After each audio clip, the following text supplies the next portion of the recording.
সঠিক অ্যান্সার ও শেয়ার করে পেতে পারেন আকর্ষণীয় 2টি মোবাইল ফোন সহ মোট 10টি পুরস্কার। আসসালামু আলাইকুম রহমতুল্লাহ। ওয়ালাইকুম আসসালাম। কেমন আছেন? ভালো আছি। কি অবস্থা? ভালো। তো ভালো। আচ্ছা, আমি আপনাদেরকে একটি প্রশ্ন করতে চাই, করতে পারি? করেন। রাসূল সাল্লাল্লাহু আলাইহি সাল্লামের নাম মুহাম্মদ, তাই না? যে জি। রাসূল সাল্লাল্লাহু আলাইহি সাল্লামের নাম হলো মুহাম্মদ। এই মুহাম্মদ। মুহাম্মদ নামটি কে রেখেছিলেন? মুহাম্মদ নামটি কে রেখেছিলেন? অপশন মা আমিনা, 2 নম্বর অপশন বাবা আব্দুল্লাহ, 3 নম্বর অপশন দাদা আব্দুল মুত্তালিব। এই তিনজনের মধ্যে কে রেখেছিলেন বলতে পারেন? দাদাই রাখছিল। দাদার নাম কি? দাদা আব্দুল মুত্তালিব।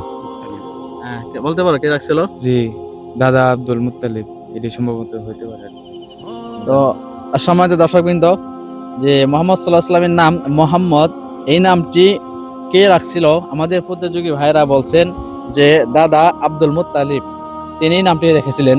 তো অ্যান্সারটি সঠিক হয়েছে কিনা অবশ্যই আমাদের কমেন্ট বক্সে জানিয়ে যাবেন। যদি অ্যান্সারটি সঠিক না হয় তাহলে সেই নামটি কি হবে সেটি অবশ্যই কমেন্টে জানিয়ে যাবেন। ধন্যবাদ। আমাদের প্রত্যেকটি ভিডিওতে যদি আপনি সঠিক অ্যান্সার দিয়ে শেয়ার করেন, সেক্ষেত্রে আমরা আপনার নাম প্রত্যেকবার লিখিত আকার লিস্ট করে উঠিয়ে আমরা আগামী কোরবানি ঈদের চতুর্থ রাত্রে আমরা লটারি দিব। সেই লটারিতে মোট 10 জনকে আমরা বিজয়ী ঘোষণা করব। 10 জনকের মধ্যে প্রথম এবং শেষ জন পাবে একটি করে আকর্ষণীয় মোবাইল সহ মোট 10টি পুরস্কার। আপনি যে কয়বার আমাদের সঠিক অ্যান্সার দিবেন ততবারই আপনার নামটা লিস্টে উঠবে ইনশাআল্লাহ। এই জন্য আমাদের ভিডিওটিতে সঠিক অ্যান্সার দিয়ে এখন শেয়ার করুন। ধন্যবাদ।